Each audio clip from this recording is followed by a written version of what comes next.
GM, GA, GE, wherever you may be. Today on Lucky Trader Lounge, we will be talking about what happened over the weekend. There was stuff going on with royalties. Are NFTs altcoins? Are they shit coins? Things like that. As long as we're interested in NFTs, we're also interested in what's going on in Ethereum and the merge. So we'll talk about all that sort of stuff in upcoming projects this week in NFTs.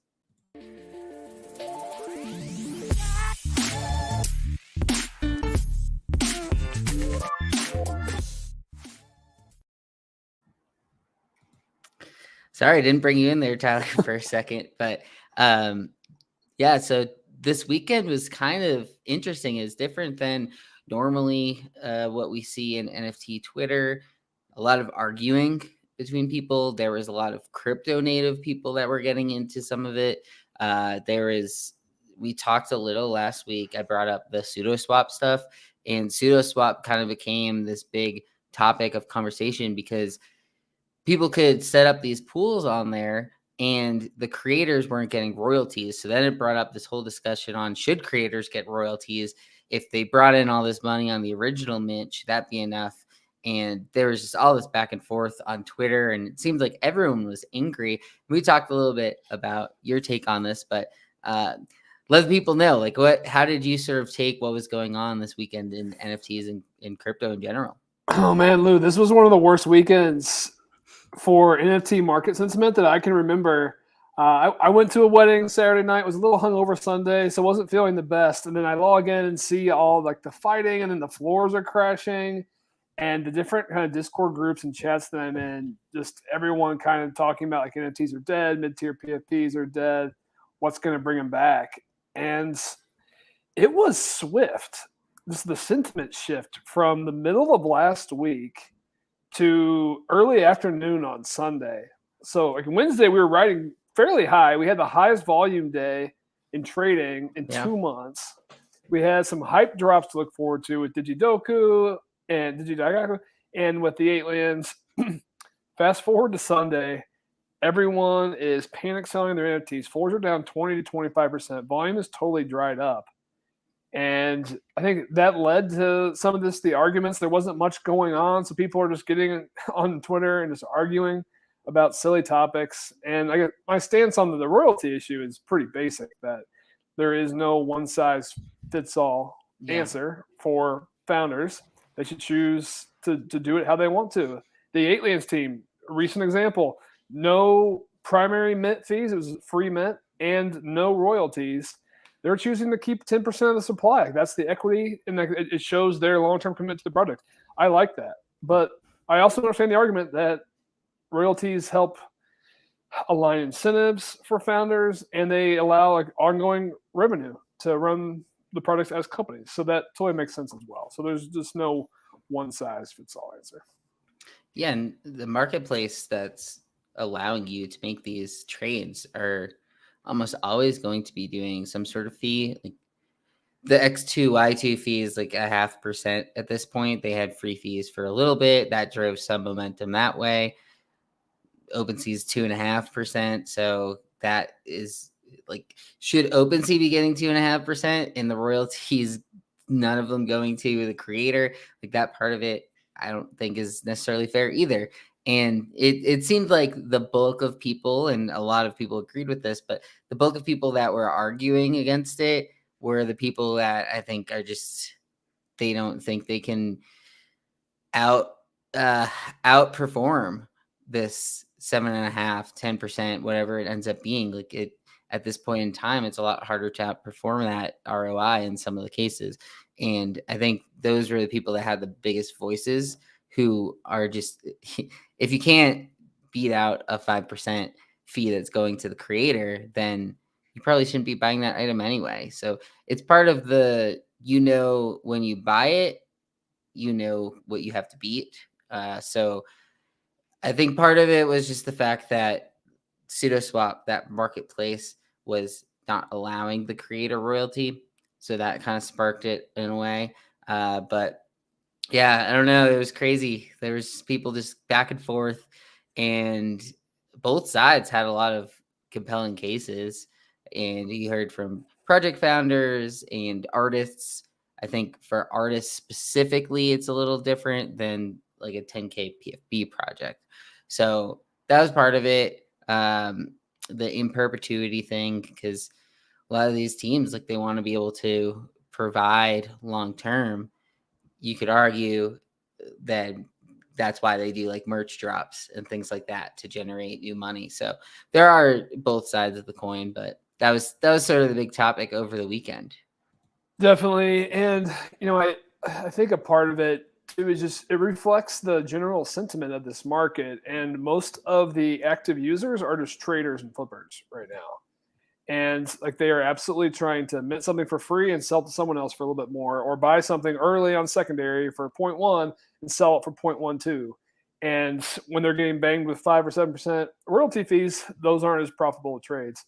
But like it's almost like, how did we get here, right? Like these NFT products weren't spun up to be high frequency trading projects with collector bases turning over, once or twice fold within the matter of days, right?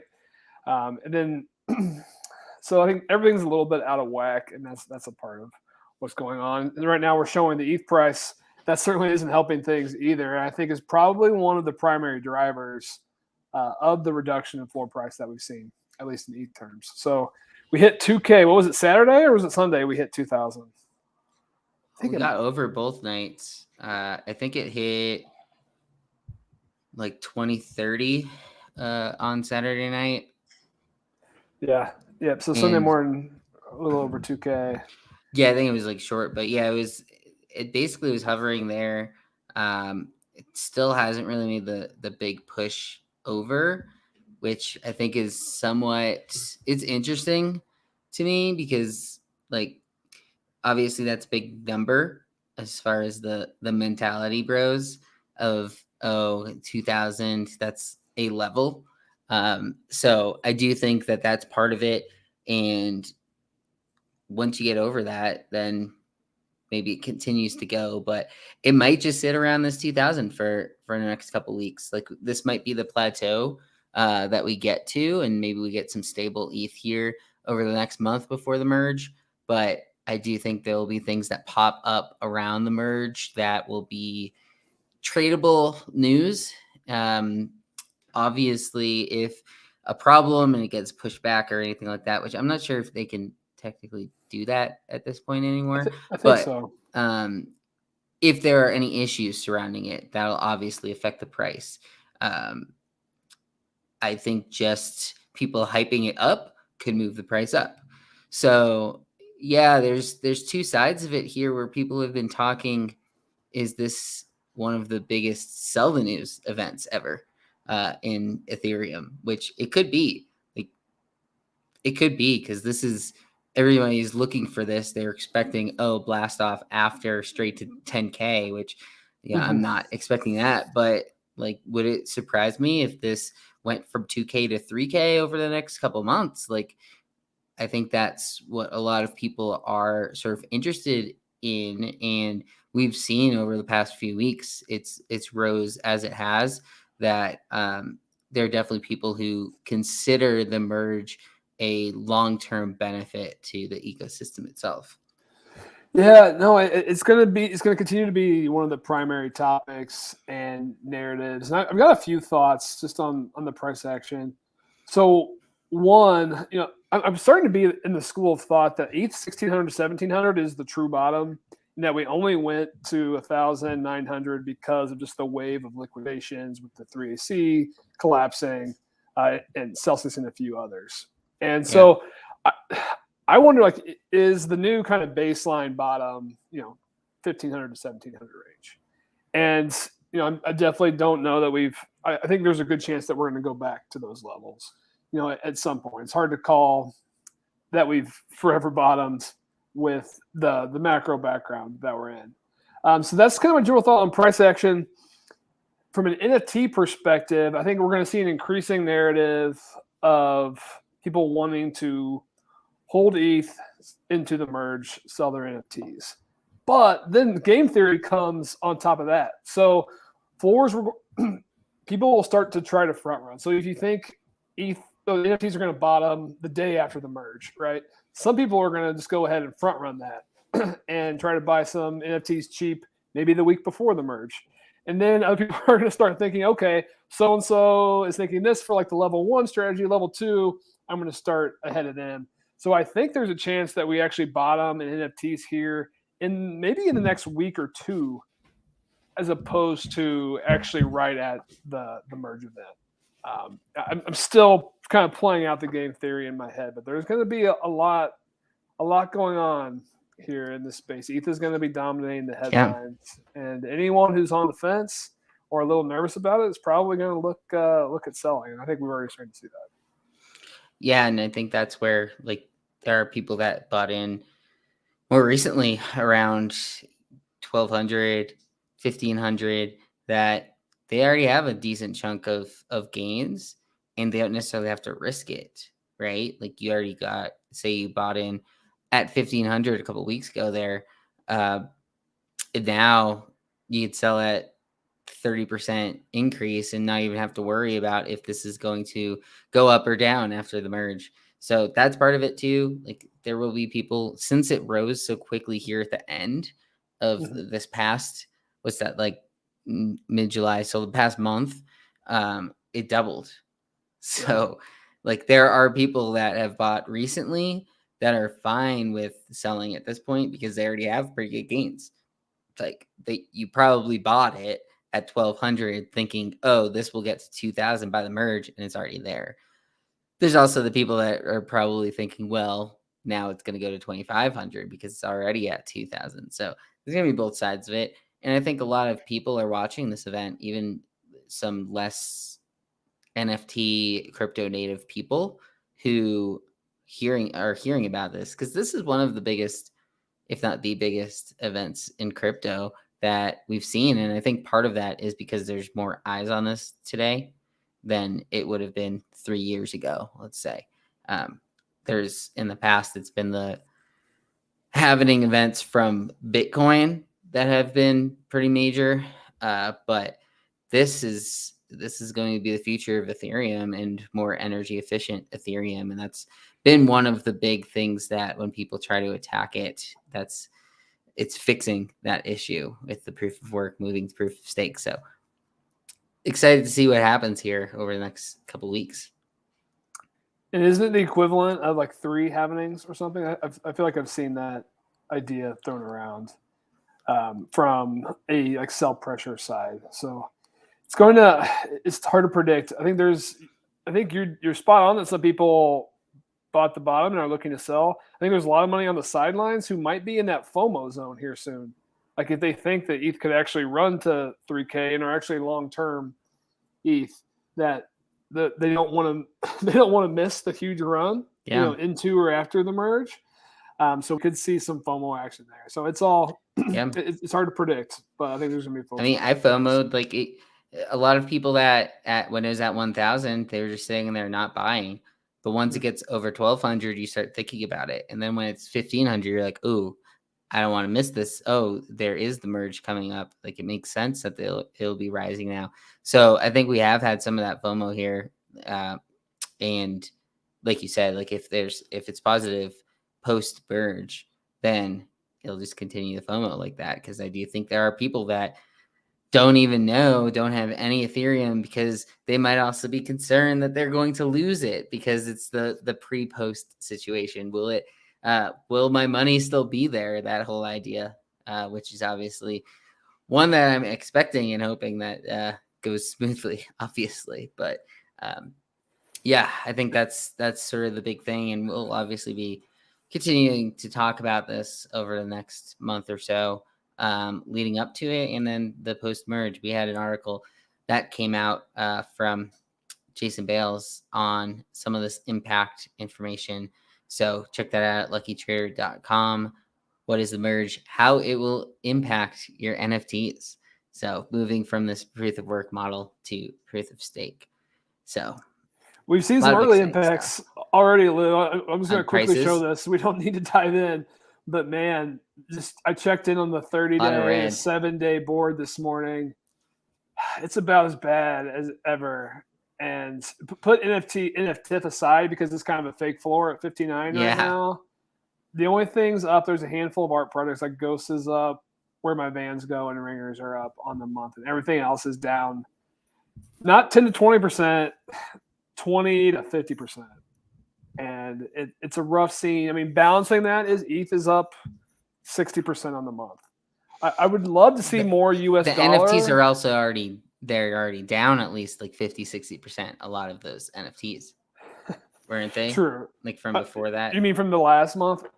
Yes. And we had kind of a roller coaster. So there was the big capitulation in mid-June. Then we saw things kind of rebound from that, and then now that rebound is essentially gotten eaten up, and especially in the mid tiers. So the Moonbirds are down at 12.69, down 54% on the month. And then the next three, I think, is really where the pain is starting to set in. Doodles at 7.36, Clone X at 7, and Azuki at 6.3. And it just starts to raise the question of where is the bottom? Are we getting close? And yesterday, I think the sentiment meter was as close to red 0 as I've seen it in a long time. I've actually started to see a little bit more positive chatter on the timeline today, and some of these assets are going to get into buy zone here pretty soon. At 5 ETH, is Azuki going to catch a massive wave of bids? Like how low can this former blue chip, which held a 34 ETH floor at one point at peak, how low can it really go? I mean, we're seeing Cool Cats. Cool Cats are down around two now. Let's see if I can even scroll that low, 2.1. So I mean, certainly that things can get really low. But I'm really interested in that mid-tier sector, and if it's going to have local bottom tier even as soon as this week, or if it's going to continue to bleed. Yeah, I think this is a good page sort of to look at here with these 30 days. It's rough out there. You mentioned Where My Fans Go. I think there's a Drifter drop that's coming soon, so that's probably one piece on that one. Why it's relatively up, but yeah, it's basically like art are the only pieces here that you see any green. Like even the 1 day chart, like CryptoPunks is plus 1% on the day, which I mean that on this is like a top 3. It's like top 5. Yeah, we'll take which is kind of crazy, but yeah, as you mentioned, like it seems like there's been some capitulation. The big question is people that sell out of these projects, would they buy back in? Like if you sold Azuki at 12 on its way down, are you buying back in at 6? Are you buying back in at 5? And I think that's the piece that is always toughest on these, because I know that's the hardest for me is once I sell out. I mean, obviously I did that with the Bored Ape, even though it went down. Like to buy back in is the hard part because mentally you're just thinking, well, it went down further than when I sold, so it could go down further. So that's always the toughest part with these is who's buying back in. Is it the same people that are buying back in? Is it going to be new people? We'll see how that goes with some of these projects. But let's get into some of the upcoming stuff for this week, because as you mentioned in your article, this Grails 2 is probably the biggest one of the week, sitting at a floor around 3.5 Ethereum. Is the Grails Pass. Are you expecting floor to be around then? We have, is it 23 of them are now shown? There's only 2 that still haven't been released. The actual NFTs themselves. Oh, good call. Oh, so there's 4 of them. So 21 of them are out.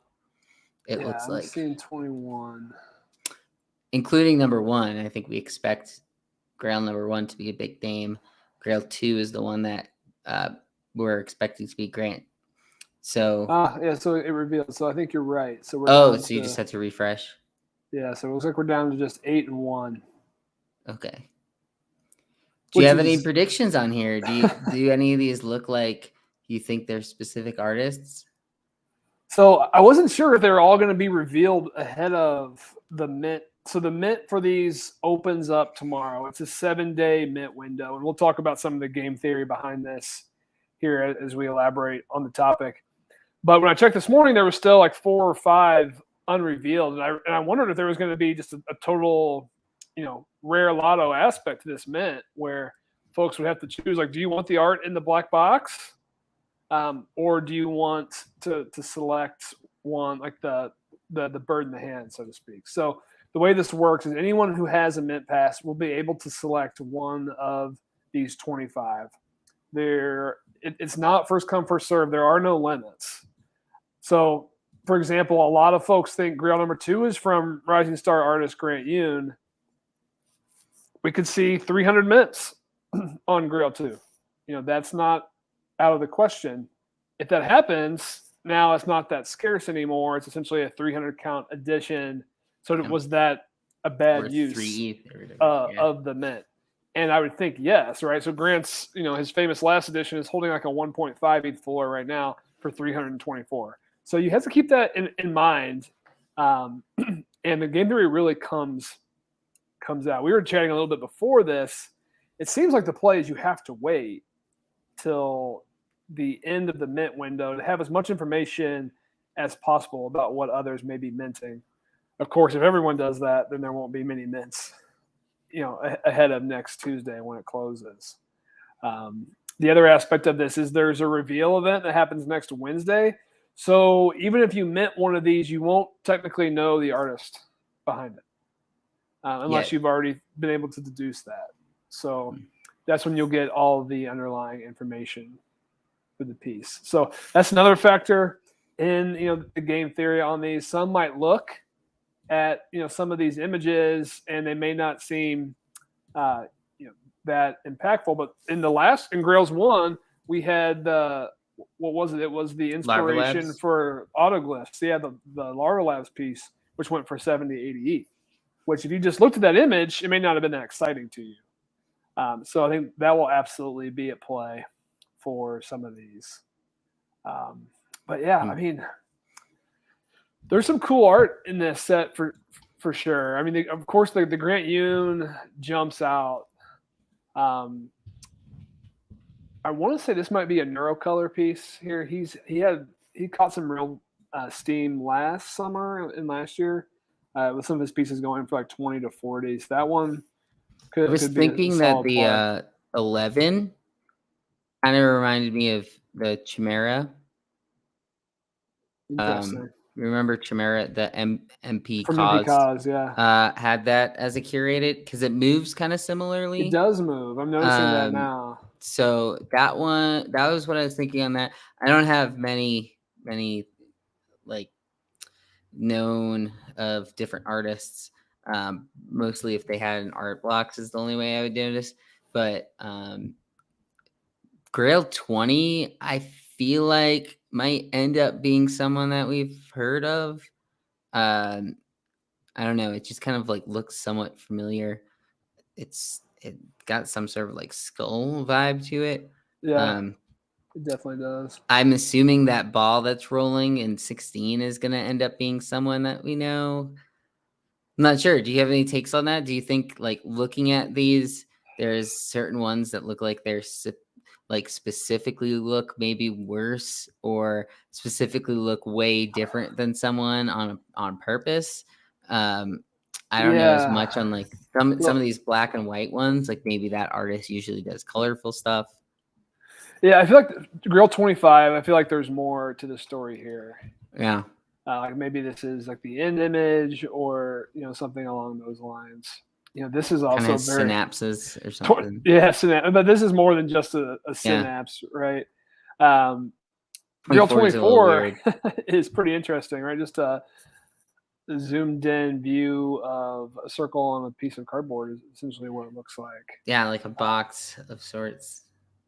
So maybe it's it's from the person behind it is kind of what's special about it. So like Tim Ferriss did one of these for Grail 1, and it was just an image with some text on it, which on its own that may not be worth that much, but it was Tim Ferriss's first NFT. So like that, he's got a hardcore, base. So there are enough people out there that'll hold some value. So we're going to see some of that. I don't know that I have any, great tips here on the best plays, but it's going to be interesting to see kind of the counts of who chooses what. And then, man, Grill, I feel like a decent number of people are going to go with one. Oh, Gravity's saying it's the back of a canvas. So, yeah, maybe it's not revealed. 24. Yeah. So he's saying it's not revealed, basically. So yeah, you're saying the flip side. Oh, that's interesting. Like maybe that is someone big, and the other side is a notable piece of art already. How wild would it be if 2 is not the Grant Yoon piece? Yeah, I know that, and it's someone else doing his style. Number 4, I think that like photography one. That was one on, like, if I were to be minting any of these, that's on my list of one that I would consider. I also kind of like photography NFTs in general, but that one, I feel like it's probably from some big name event. Yeah. Like I mean, I don't know about like Woodstock or something like that, but I feel like it's from some event or like a rally in like the 70s or something. Like I feel like that's from, maybe it would be like a good one to go after. But yeah, some of these are pretty appealing to me. I don't have one of these mint passes, but obviously we're rooting for them because the last 3 things that Proof has come out with just follows with a ton of FUD. But this is like bringing you back to the roots of what Proof Pass was about, with focusing on these artists and making a name out of some of them that might be like smaller artists. So yeah, we'll see on some of these. And as you mentioned, like the game theory, what was number 1 the last time? Because I feel like that one wasn't revealed before either. Was that wasn't the autoglyph one though? Yeah, I'll try to see if we can find the numbers. I don't know if we'll be able to. I don't know if they're still even on the images. Oh, that's true. But I think one thing we'll say, like, for this to be a success doesn't mean like the floor needs to be higher, next Friday. Like I think we should fully expect that there will be pieces that fall below that 3.5 current level. I think success was there a lot of interest on the drop? Is there secondary action on some of the more elite pieces? And then generally, what is the sentiment of how the Proof team did on round 2? Because to your point, this is kind of the basis of what Proof was initially started to be. A hardcore set of art collectors, like-minded, who can meet, talk, and have access to drops that from top artists that they may not have had, prior access to. And then now they launched Moonbirds. They have this whole team being built out. We have Project High Rise and everything on the horizon. And people, I think, a lot of people have lost sight of what the initial vision of the Proof Collective was. Yeah, and I think it would be interesting. Like, think of VeeFriends, right? Like the art behind those. Like you wouldn't think much of it from an art standpoint, but the fact that it's like is something that Gary Vee drew, all of a sudden it has way more value to it. So it'll be interesting to see what kind of surprises they have like that. What if Kevin Rose, one of them is art from him, or Justin? Did Justin have any in the first set? I don't remember that. But I mean, he has done some other projects, like the Grim Syndicate on Solana was art by Justin, wasn't it? I'm getting Justin vibes from this for whatever reason. Like I feel like he might be tied to 4. Oh, 4. Justin Aversano, is that who you were? Oh, I was talking about Justin Mezel from the Proof team. But yeah, Aversano has been doing a lot of stuff recently, especially with, he's obviously the biggest name in photography NFTs, probably, right? With Twin Flames. He recently had a collection. There was one recently Brendan North did that was big on photography. Kath Simmerd is a photography, but she is more like landscapes, or, well, not really landscapes, but like mountains and lake landscapes, like nature stuff. And that one doesn't really fit that build. But yeah, I mean, if if you know other big name photography NFT artists, then could be one of them. I don't know. It'll be interesting in that, like you said, like we won't know until next Wednesday. So there's still a decent amount of time. So then focus is going to be on this big event on Wednesday, which is the preview for just in the Discord. So Proof Collective owners, Moonbirds owners are invited to a Discord audio meeting on Wednesday, which is going to be a preview of Future Proof coming at the end of this month. And I think Kevin and the team are sharp. They always react when there's kind of some negative news and negative sentiment out in the market. Clearly, there's some negative sentiment around Moonbirds right now. It's hard to say if it is it just the overall market moving down, because I mean MAYC, the mutants are down at 13.5, right? So it's not like Moonbirds just fell off a cliff and everything else is thriving. So like they're moving down with everyone else, but that CCO decision wasn't taken that well, and certainly some percent of the holder base is starting to lose faith, and now it's kind of like all the chips are on the table for a product for this Future Proof event. We need to know the details of Project High Rise and kind of what are the other product plans in the roadmap. And I think if those are well received, I think we'll see a rebound in Moonbirds and likely the Proof Pass as well. If those are underwhelming, I think there's a real shot that the Moonbirds product gets relegated to that Doodle Suzuki level. Yeah, it's kind of sad to say that, but yeah, at the same time, it's like people have such high standards right now, and it's a really rough time in the market to be releasing much. A lot of these teams aren't releasing much of anything and talking about much of anything. So, Proof is maybe they're oversharing by getting into some of this stuff. But I think, August 30th is when the actual event is going to be taking place, right? And Kevin has already sort of alluded to in a couple different tweets that you want to be nested for that, which maybe that helps. Maybe we see a mini run back up a little bit of Moonbirds, like to 15. Like I don't really expect it going all the way up to 20 again anytime soon, really, based on how people reacted off of the CCO stuff and the general market. But yeah, I think that will be an event where people who are bullish on it long term are probably going to try to buy in on the lower end here to prepare for that, if you want to call it prepare. But yeah, I think Grails is somewhat separate. So Grails is at like 3.5 ETH. Grails 1 is sitting around 1.5 is really sort of the floor on that one. So I would expect Grails 2 to dip towards that number as well. Sure. So it depends on how people take it, if it does dip. But if there are some big sales on this Grails 2, especially if, say, the Grant Yoon one doesn't mint by a lot, because a lot of people are thinking the same way as you, maybe we do see some higher end sales on there. But I don't know. I probably don't expect 70 ETH sales this time around, but 20 ETH sales might still happen on that collection. It'll be interesting to see, especially once we find out. Like, what if,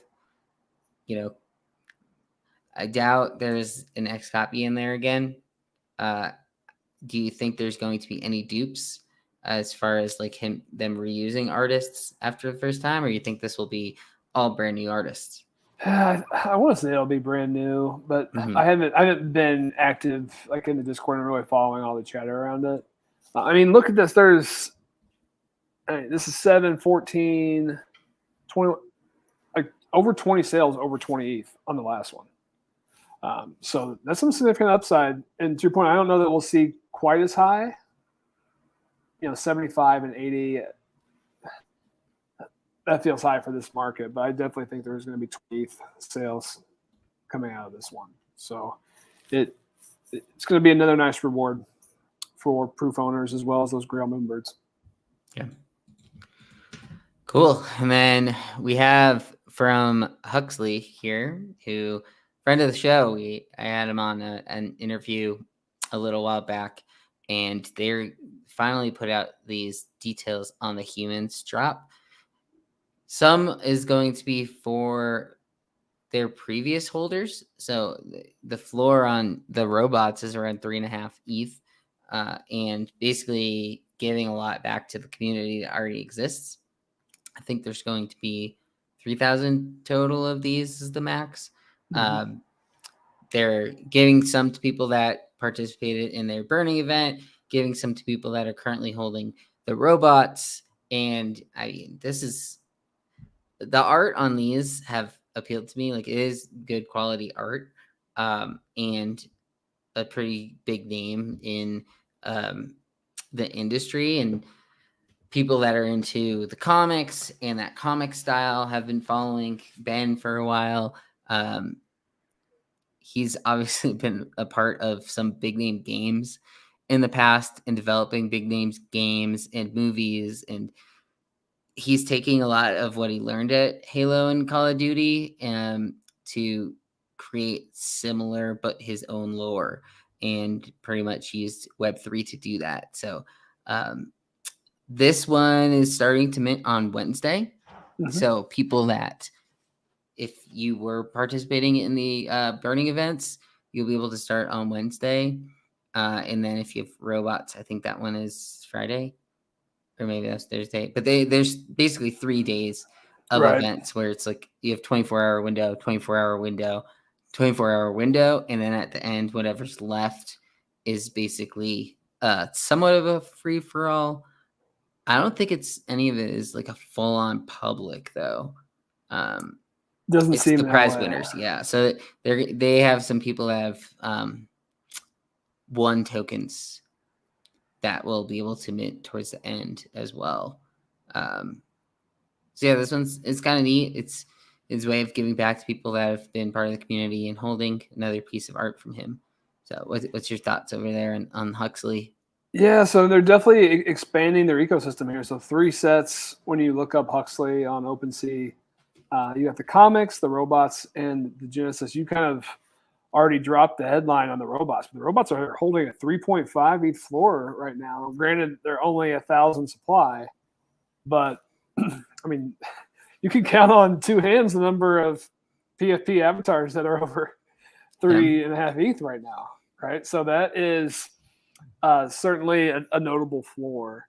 I imagine part of this is lead up to the humans coming. I really like how he's doing the drop and benefiting those who are holders and are in the ecosystem. So those who are in the burn event have the burn tokens. Those who have the robots, they're getting all the primary access. This is real rewards for that holder base, but also a way to expand the ecosystem and allow new folks to join in on secondary. So there's only 1,000 robots.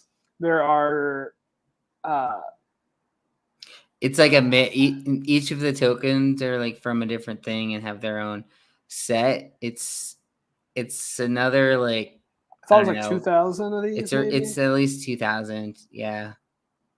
And across so then each. we're going 1,000, 2,000 to 3,000. Yeah. So I mean, with the cheapest Genesis token at 0.7, the highest at 1, I think right there that likely sets the market value for the humans right out of the gate. Yeah. Certainly, it's a bit of a rough market to be releasing in. So I don't know how much outside interest, really, like the alpha groups and the flippers are going to get to this one, which I don't think you even want right now, because we've seen just how that amount of trading for 1 or 2 days can just wreck these projects. So I think you almost prefer a smaller group of people who actually want to be in the ecosystem and hold the NFTs and not just sell them for more 2 days later. Yeah. To be your buyers. I think the way they've set this up, that's what will likely happen. I don't think we're going to see 5,000 ETH volume on the humans when we look at the LT 7-day board next week. But I think that'll be just fine. But this is definitely an exciting one. Yeah, and I think still keeping it relatively low supply, like robots plus humans are only going to combine to 4,000 supply. Like a lot of these other projects came out with 10,000, then you're adding 20,000, and this is keeping it low. This is keeping it still like within that community. So it's a little different from how they did the original drop there, where it's broken into 10 different categories of 100. Mm-hmm. I'm guessing humans will be somewhat similar as far as not tiered, but in those different like categories, probably like stylistically. But yeah, I think that's a good way to look at it with the Genesis tokens around 0.7 to 1.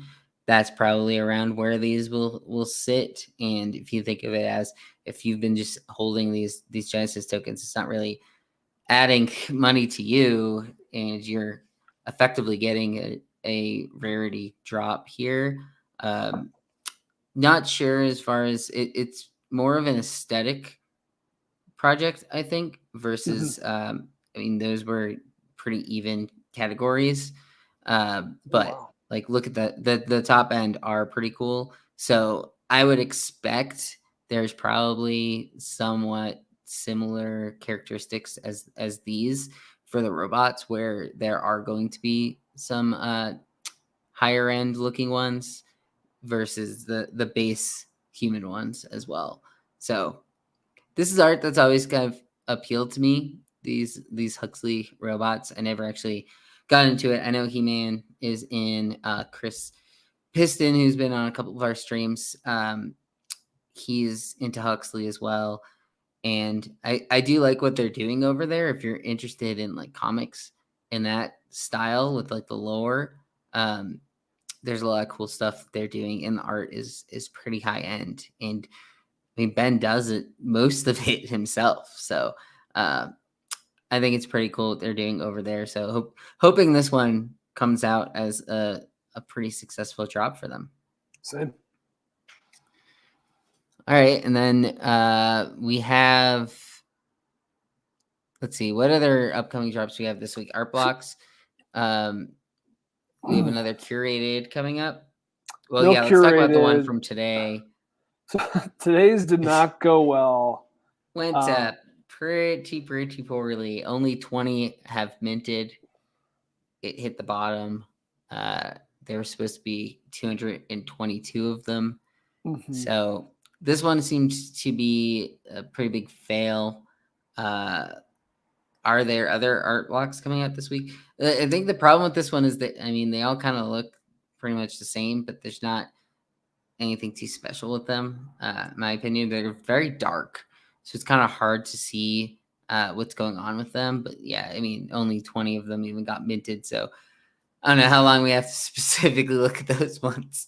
Yeah, I think that the challenge here is the artist, and of course, every artist should set their own pricing, right? But they didn't read the room in this market right now. Like, there's the art blocks market liquidity and floors are just on a pretty steep downtrend right now. And if this one ends at 0.1, it mints out.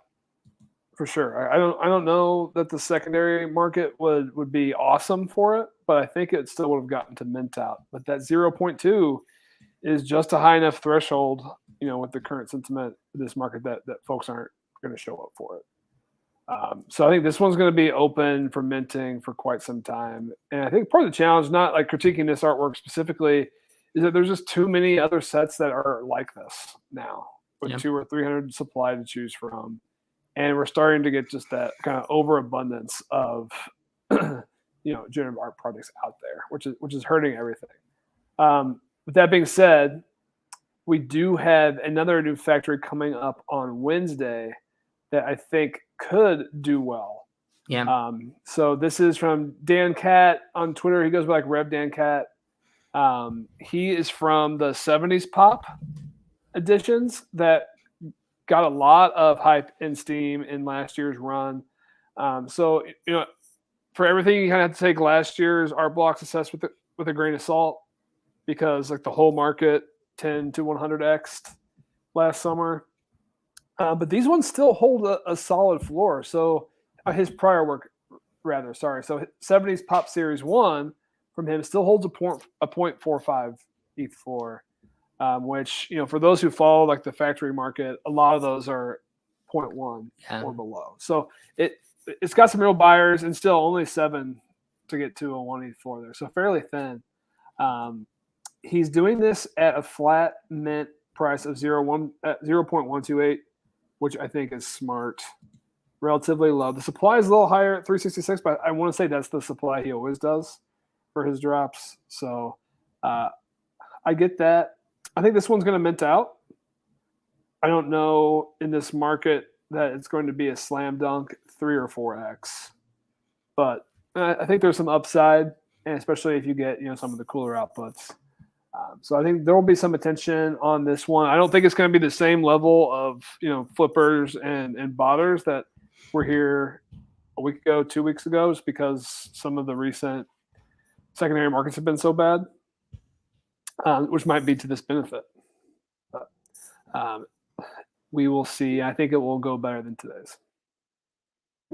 Yeah, I think it'll be interesting to see this one because I think it might look very similar to the last one overall. So I don't know how people will take that really. Yeah, that's a good question. That's a good point. I haven't really dove into like all the different 70s styles. I mean, definitely it's his he's got his theme with like the circles and the curves and the bright colors. I want to say it's going to be like the color pattern that are different for the theme of brighter, the 80s. Yeah, probably very colorful. And yeah, he's celebrating 1988, specifically a whole year of games, tech, and art crammed into one variety pack. So we'll see. But I think we have a comment from Cam. Fake it till you make it, killed AB. I don't know if that drop alone, but it's still, that one is definitely still struggling. Let's just pull up the floor here. I mean, that one shouldn't even have happened, really. It's a 0.19. That seems to be its bottom so far, where I don't think we've really seen it go much below. People don't like the pink ones. There's a lot of pink ones, so that's going to be a problem. But yeah, I think this is one that's just going to sit and dwindle. And still only 140 ETH lifetime volume on this one. Yeah. So it's going to be on the floor for the bet. Oh yeah. Cool. So are there any other projects coming up this week that you have some interest in?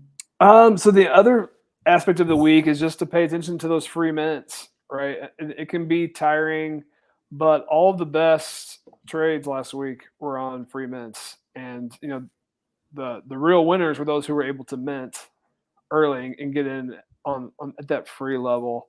In my weekly post, I laid out about 10 of these that are dropping this week. A few that have some of the bigger followings and might be worth kind of diving in a bit on is Zombie Hunters. Those are coming on August 16th. 84,000 followers there on Twitter. And then Dream 3, which seems, a bit mysterious here. 108,000. Got the 9gag followed there. So those are a few. Certainly, following count is not an indicator of success. There's tons of ways to get around that. That one's minting today? I thought it was later this week. It says 8:15 in their bio. Am I reading that correctly? Yeah, 8:15 minutes. So maybe that is going live here. Maybe that's starting today. And some of these are totally free. Some have like free whitelist portions and then low cost public sales. So make sure to pay attention to that. And follow best minting practices, burner wallets, all that. So we saw a few drains last week, so they're definitely out there. But when the market is shifted down this much, if you're here and trying to day trade or show up each week, you have to pay attention to these free mints, because those are the ones who are still catching the most liquidity in action, even if those windows are getting kind of shorter and shorter. Mm-hmm. Yeah, that's a good point. It's like some of these you really have to get out real quick, but we've seen it with like the aliens, the rare pepes. Like there are still some that will go from free up So you just gotta continue to pay attention. I know it's tough sometimes too, in the current marketplace, but there are still opportunities that keep popping up because there's enough people that are looking for these and are trying to find the next one that starts running, and then we'll FOMO in, that starts to run a little bit. So obviously we'll keep watching those, but are there any other ones for this week, or it's just sort of whatever ends up popping up? Yeah, I think it's going to be whatever ends up popping up. I mean, you also have to stay ready, right? So Daigaku's was a fully stealth mint. Their Twitter had like 200 followers when that thing minted for free last week. Ran into a 2-week floor. It fell a little bit. It's back to 1.4. I think they're doing a spaces this afternoon. Yeah, I think Dream is minting right now. I saw one of those Moby alerts. So nice. Yeah, so that one might be minting right now. Check that out. I think the other that's free, but I think that might be a whitelist thing. The other big one to watch is potato staking. You know, they at the end of last week they announced that they're going to increase the prize pool for everyone's patience since staking didn't come out on time. They're saying if it doesn't mint out this week, they're going to throw a Bored Ape in there, which is a nice consolation prize. I mean, of course, that prize only helps one person, right, who wins it. That also kind of made me think that I'm less certain it's going to be live this week while they wait on their audit to wrap up. Certainly, I appreciate them doing things the right way. But now you kind of get into that attention life cycle. Are they starting to lose it? Yeah. The raffles are going to be weekly. And we know once you do something wrong, it's hard to come back from it too. It is. So they fell out of favor, but I personally thought the floor was going to fall out more than it has. So I think the potatoes are holding at like 1.15 or so. Just down from their high was right around 1.7, but it didn't hold there very long. So they're still up substantially from most folks who were able to mint or buy in early on. So don't give up hope on the potatoes just yet. But that might be an event to watch this week. Cool. Yeah, and we'll be back here on Thursday to go over how successful some of these things ended up being, if anything else randomly pops up, if there's any more information, any more Twitter battles that may happen over the next week or I guess 3 days or so.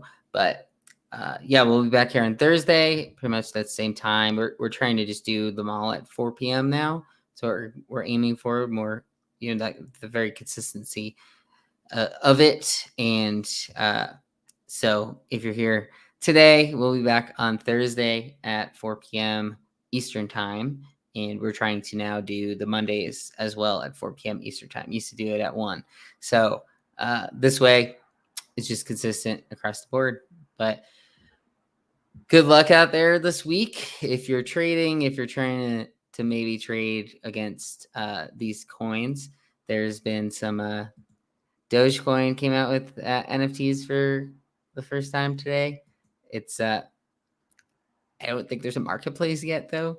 It's a little confusing, but there might be some Dogecoin that we're gonna have to be talking about here pretty soon in the next couple of weeks if they come up with a marketplace and that starts moving. But they had like Doge Punks, which I mean, if you're gonna like at least make it Doges, new or different, yeah, like let's just do a copy and paste. Solana did that with the Soul Punks, and those didn't really do much either. So we'll see if those if anything happens over on the Doge chain, but we'll let you know if it does, because if there's any indicator in what some of these ETH projects are, people might be looking for something on a different chain. So we'll let you know if any of that pops up. Besides that, follow us on Twitter. Follow at Lucky NFT News for your up-to-date information for projects, general NFT stuff. We will post there with our app coming soon. So thanks for watching today. We'll see you guys back on Thursday.